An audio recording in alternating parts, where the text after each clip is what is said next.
Olá, concurseira, olá, concurseiro. Vamos dar sequência então aos nossos temas de direito constitucional. Nós estamos estudando aí para o concurso da Prefeitura de Belo Horizonte. Nós vimos na aula passada o tema nacionalidade, tá? A gente vai pegar agora o tema direitos políticos. Muito tranquilos, os direitos políticos estão aí no artigo 14 e 15 da Constituição, tá? Então, direitos políticos. Vejam, os direitos políticos são aqueles direitos que instrumentalizam a cidadania, a vontade do povo, né? A gente estuda, em primeiro lugar, a chamada, a introdução ao tema, né? Vamos pegar aqui a introdução. Vejam, em se tratando de direitos políticos, tem um artigo bem legal, que é o artigo 14, para a gente analisar aí no seu começo. Vejam vocês que a soberania popular será exercida pelo sufrágio universal e pelo voto, que é direto, que é secreto e que tem valor igual para todos, e também mediante um plebiscito, um referendo e uma iniciativa popular. Estas caixinhas todas aí você tem que bem conhecer, bem compreender, bem entender o que é. Primeiro, soberania popular. Estamos falando da vontade do povo. Esse é o sinônimo. A vontade do povo será exercida pelo sufrágio. Sufrágio é direito de votar e de ser votado. E este direito de votar e de ser votado no Brasil é universal. Quer dizer, atendidos os pressupostos mínimos colocados na Constituição, todos podem votar, todos podem ser votados. Eu não posso falar livremente todo mundo vota ou é votado, porque a gente sabe que não é assim. Uma criança não vota, evidentemente, nem é votada. Tá? Também esta soberania popular é exercida pelo voto, que é o ato, né, de escolha. E este voto é direto, o que quer dizer que eu elejo o candidato que quero colocar no cargo.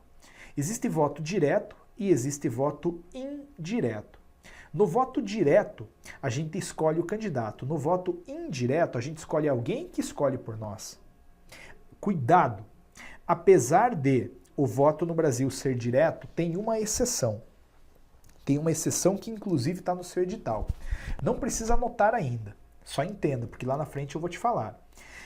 No Brasil, se morrerem, por exemplo, o presidente e o vice-presidente nos 2 últimos anos do mandato, a recomposição do cargo será feita por eleição indireta. O Congresso Nacional escolherá quem entrará no cargo de presidente e de vice. Então, se a Dilma e o Michel Temer morrem no 3º ou no 4º ano do mandato, né, os dois morrem, por exemplo, o Congresso Nacional escolherá quem entrará. Depois, lá na frente, eu vou te falar, aí você anota certinho. O voto também é secreto. Isso quer dizer que temos liberdade para escolher, não é mesmo? Temos sim liberdade, na medida em que o voto é secreto, ninguém me constrange. O meu patrão pode chegar para mim e falar, Antônio, você tem que votar em tal pessoa. Eu falo, não, beleza, pode deixar comigo, eu vou votar. Mas aí lá no escuro da urna, né, eu voto em quem eu achar que devo votar. E é evidente que o meu voto vale tanto quanto o seu, que vale tanto quanto o do, sei lá, Raul Gil, do Silvio Santos. Tá? E também essa vontade do povo é exercida nos termos da lei mediante plebiscito e referendo. O plebiscito é uma consulta à plebe, é uma consulta ao povo, antes de uma mudança ser efetivada. Você deve ter ouvido, há um tempo atrás, alguma coisa relacionada ao plebiscito do Pará, não é verdade? Tentaram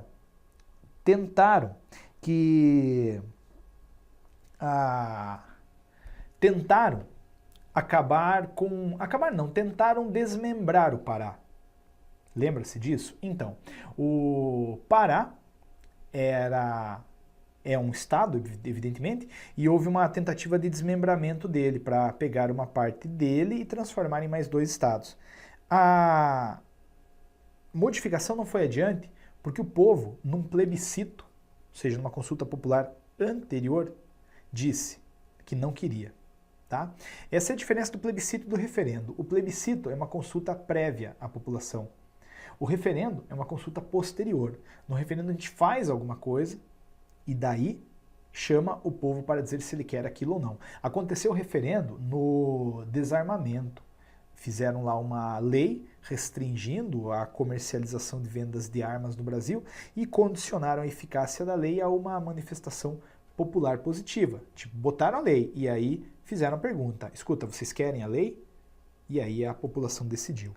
A iniciativa popular. A iniciativa popular permite que os eleitores se reúnam, né, para apresentar um projeto de lei. Um projeto de lei. E isso também não precisa saber de que forma exatamente é instrumentalizada esta iniciativa popular. Tá bom? Show de bola. Agora sim que a gente tem essa introdução vista, a gente pode ir para a capacidade eleitoral ativa. Ou então, condições de alistabilidade. Condições de alistabilidade. Então, aqui a gente vai estudar o seguinte. Alistamento eleitoral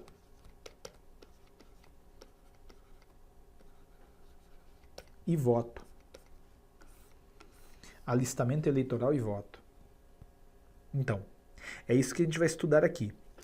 Alistamento eleitoral. Tirar o título de eleitor. Voto. Enfim, votar. Para alguns, isto é obrigatório. Para outros, é facultativo. E para outros, é proibido. Para alguns é obrigatório, para outros é facultativo, para outros é proibido. Tá? É muito tranquilo, até porque creio somos todos eleitores, tá? Sabemos aí um pouco das nossas obrigações. Então, primeiramente, o voto é obrigatório, o voto e o alistamento, né? É obrigatório para maiores de 18 anos.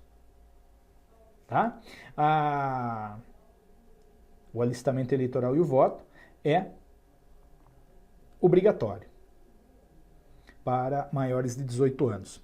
Mas maiores de 18 e menores de 70. Tá? Agora, cuidado com esses menores de 70. Cuidado com esses menores de 70. Há uma tendência de a prova trocar para menores de 60 anos de idade. Porque a gente confunde maior de 18 com menor de 60, ou 65, ou 70. O maior de 18 ninguém erra. O menor de 70 bastante gente erra. É menor de 70, tá? Não menor de 60. Agora, é facultativo para quem tem entre 16 e 18 anos.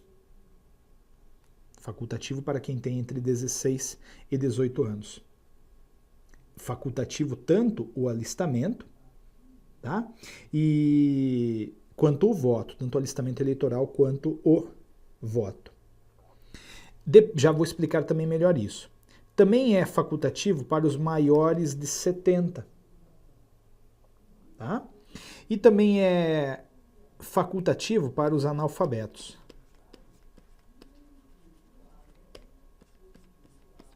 Para os analfabetos.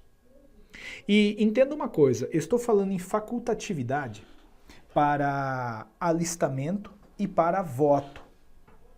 Alistamento e para voto. Quer dizer, se eu tenho 17 anos e tirei o título de eleitor, eu não sou obrigado ainda assim a votar, porque é facultativo o alistamento eleitoral e o voto. A mesma coisa com o analfabeto. Sou analfabeto, tirei o título porque quis, mas não sou obrigado a votar, tá? E depois proibido para quem? estrangeiros e conscritos. Estrangeiros e conscritos. Vejam vocês que coisa interessante. Estrangeiros são aqueles que não são brasileiros. Tudo bem, o conceito é fácil. Conscritos são os militares que estão fazendo serviço obrigatório. Não é, olha, conscrito não é sinônimo de militar. Conscrito não é sinônimo de militar, não. Conscrito é uma espécie de militar. Uma espécie de militar que está fazendo serviço militar obrigatório. Por exemplo, aquele que nasceu há 18 anos atrás. Esse daqui ele não pode tirar o título de eleitor, caso ainda não tenha, né? E tampouco votar. Por quê? Porque ele é conscrito. Beleza. Olha, é possível que um conscrito ele tenha título de eleitor tirado, por exemplo, aos 16 anos. Aí com 18 chamaram o cara para fazer o serviço militar obrigatório. Bom, dada a condição de conscrito, ele não pode mais votar, né? Pelo período, evidentemente, que está prestando o serviço militar obrigatório. Estes que aqui estão são chamados de inalistáveis. Eles são chamados de inalistáveis. A Constituição vai utilizar esta expressão daqui a pouco. Você tem que saber que inalistável é aquele estrangeiro e é aquele conscrito. Beleza? Show de bola. Antônio, muita gente assim me pergunta isso. E o preso? Olha, não é que o preso não possa tirar o título de eleitor e votar. Não é essa a lógica. O condenado criminalmente em sentença transitada em julgado, em sentença definitiva, ele não poderá votar porque ele está com direitos políticos suspensos. É outra história, depois eu te explico melhor. Eu quero apenas que você entenda que a capacidade eleitoral ativa ou condições de alistabilidade pressupõem alistamento eleitoral e voto numa perspectiva obrigatória, facultativa e proibida. Obrigatório para maior de 18 e menor de 70, facultativo para quem tem entre 16 e 18, mais de 70 e analfabetos, proibido para estrangeiros e conscritos, que são, segundo o texto constitucional, inalistáveis. O preso, momentaneamente, e também começa que não é nem preso, tá? É o condenado em sentença criminal definitiva. Depois também vou te explicar melhor isso. Esse daqui não votará, não porque para ele foi proibido o voto e o alistamento eleitoral, mas por força da sentença que recaiu sobre ele. Show de bola. Onde é que eu encontro isso daí? Essa discussão da capacidade eleitoral ativa, ela está lá no artigo 14, parágrafo 1º e 2º. Veja, o parágrafo 1º diz que o alistamento eleitoral e o voto são obrigatórios para os maiores de 18 anos. Então, o maior de 18 anos deve tirar o título e deve votar numa perspectiva obrigatória. Até aqui, fechou. Facultativo para analfabeto, maior de 70, maior de 16 e menor de 18 anos. Maior de 16 e menor de 18. Fechou? 16 a 18, maior de 70 e analfabeto. Ótimo. Ah, Antônio, mas não fechou aqui. Mas é óbvio que fechou. Se diz que é obrigatório para maior de 18 e facultativo para maior de 70, evidentemente que até os 70 o alistamento eleitoral e o voto é obrigatório, né? Concorda comigo?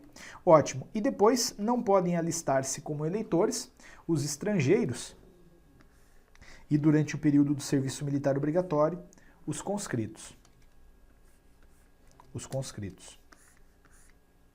Tá? Não podem alistar-se como eleitores os estrangeiros e durante o período do serviço militar obrigatório os conscritos.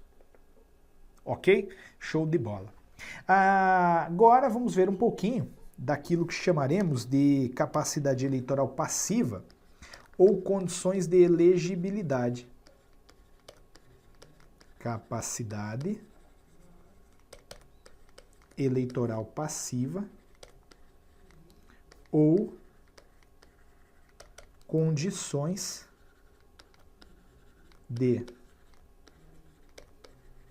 elegibilidade. elegibilidade. Capacidade eleitoral passiva ou condições de elegibilidade. Tá? O que a gente vai estudar aqui? Quais são os requisitos que eu preciso preencher para ser eleito? Eu tenho que me concentrar aqui no 14, parágrafo 3º, esse tema é muito importante. Vamos dar uma olhada nele. São condições de elegibilidade, na forma da lei, a nacionalidade brasileira. A nacionalidade brasileira. Então, aquele que quer eleger-se, ele tem que ser brasileiro. Tem que ter nacionalidade brasileira. Note, tanto faz nato ou naturalizado, mas evidentemente a gente tem que também saber trabalhar com as coisas, né? Lá na aula passada eu falei para vocês que há cargos privativos de brasileiros natos. Presidente e vice-presidente da República, presidente da Câmara e presidente do Senado. Estes cargos são privativos de brasileiros natos. Agora, os demais podem ser disputados tanto por natos quanto por naturalizados. Sem problema algum, tanto por natos quanto por naturalizados. Beleza? Depois, pleno exercício de direitos políticos. A pessoa que quer concorrer deve estar em dia com os direitos políticos. Não pode estar com direitos políticos perdidos ou suspensos. Esse artigo 15, daqui a pouco eu trabalho contigo, tá? Você vai entender que lá estão as hipóteses de restrição de direitos políticos. Alistamento eleitoral. O alistamento eleitoral. A pessoa que quer se eleger tem que ter título de eleitor, evidentemente. Tem que ter domicílio eleitoral na circunscrição, e aqui você tome cuidado, porque a prova pode trocar para domicílio civil na circunscrição. Não, não é domicílio civil na circunscrição, é domicílio eleitoral nela. Isso quer dizer, em termos práticos, que se eu quero ser vereador em Belo Horizonte, eu devo ter o meu título em Belo Horizonte. Se eu quero ser prefeito em Belo Horizonte, eu devo ter o meu título em Belo Horizonte. Mas, eventualmente, posso morar em uma outra cidade, não tem problema nenhum. Tá? Eu quero ser governador de Minas, eu devo ter o meu título em Minas. Isso é a lógica. Filiação partidária, devo ter um partido político me amparando, e idades mínimas, que variam entre 35 e 30, 21 e 18. 35, 30, 21, 18. Tá? 35 anos para quem? 35 anos para presidente e vice-presidente da República e também senador. Então, presidente e vice-presidente da República e senador devem ter 35 anos. O presidente e o vice a gente até lembra, o problema é o senador, né? Porque, beleza, presidente e vice são os cargos mais importantes, coisa e tal, a gente até consegue compreender que eles estão no teto da idade. Agora, o senador a gente fica às vezes um pouquinho na dúvida, cuidado com ele. Depois, 30 anos para governador e vice-governador de estado e do Distrito Federal. A idade aqui é um pouquinho menor, então 21 anos, aí tem bastante gente, tem deputado federal, deputado estadual ou distrital, prefeito, vice-prefeito e também juiz de paz. Juiz de paz. Veja, mesmo o juiz de paz, tá? O cara que celebra casamento, vai te casar lá contra alguém, ele tem que ser eleito pelo povo, é o que diz a Constituição. Não há eleição, contudo, na prática, mas ainda assim marcaremos que o juiz de paz, ele deve ser eleito com 21 anos de idade, e 18 anos para vereador. Então, 35, 30, 21, 18. Tá? Tome bastante cuidado com esse negócio que está aí. Tome bastante cuidado com essas idades que estão. Não dá para errar isso aí, hein? Não dá para errar. E estas são as condições de elegibilidade ou capacidade eleitoral passiva. Agora, a gente trabalha com as inelegibilidades absolutas. 2.4. Inelegibilidades absolutas. Inelegibilidades absolutas. A Constituição colocou lá no artigo 14, parágrafo 4º, uma regrinha dizendo que determinadas pessoas não poderão, em determinadas circunstâncias, concorrer a nada no Brasil. Nada. Tem pessoas que não podem concorrer a nadinha no Brasil, são inelegibilidades, como diz o título ali, absolutas, né? Quem que é absolutamente inelegível? Inalistáveis e analfabetos. Começa com analfabeto. Evidente que o analfabeto não pode concorrer a nada no Brasil, porque, sem sacanagem, ele é analfabeto. Concorda? Como é que ele vai propor uma lei? Como é que ele vai sancionar uma lei, aprová-la? Não tem como. Então o analfabeto não pode. Aí eu sei que alguém deve ter pensado no Tiririca, né? Porque alguém sempre pensa no Tiririca quando eu falo isso. Olha, o Supremo entende, e aqui é só um aprofundamento que é mais para tirar a dúvida, não necessariamente para a prova, que o analfabeto que não pode concorrer é o totalmente analfabeto, aquele cara que não sabe ler nada, nem escrever nada. Agora, aquele que é minimamente alfabetizado, e sim, o Tiririca era minimamente alfabetizado, porque disse o advogado dele no plenário do Supremo Tribunal Federal, na defesa, que ao menos em letra maiúscula ele sabia ler. Tá? Hoje, evidentemente, creio que está superado o problema, mas na época foi uma celeuma, foi uma questão chata, uma questão difícil. Então, se o cara minimamente sabe ler, ele pode concorrer. Ele cata lá um papel. Prefeitura de Belo... Pronto, já sabe ler. Ele sabe ler, pode ser eleito, tá? Ótimo. E também inalistáveis. Quem são os inalistáveis? Estrangeiros e conscritos. Estrangeiros e conscritos. Estrangeiros e conscritos. Lembra? A gente falou sobre isso. Eu disse até, a Constituição uma hora vai usar esse termo, né? E você tem que saber quem são os inalistáveis. Estão aí, ó, os estrangeiros e os conscritos. Evidentemente, os estrangeiros e os conscritos não podem concorrer a nada no Brasil. Não podem concorrer a nada no Brasil, mesmo porque eles não podem ter título de eleitor, né? Tampouco votar, eles estão assim meio que por fora do processo eleitoral. Beleza? Show de bola, então vimos aí as inelegibilidades absolutas, as circunstâncias nas quais pessoas não podem concorrer a nada. Ótimo. Depois o que mais que a gente tem? Inelegibilidades relativas. Vamos vê-las aqui. Inelegibilidades relativas. 2.5. As inelegibilidades relativas impedem que determinadas pessoas concorram em determinadas circunstâncias. Não é uma proibição absoluta. Não é assim, você não pode concorrer nunca. Aqui, nas inelegibilidades absolutas, a gente até falou, olha, nessa condição de inalistável, nessa condição de analfabeto, você não pode concorrer.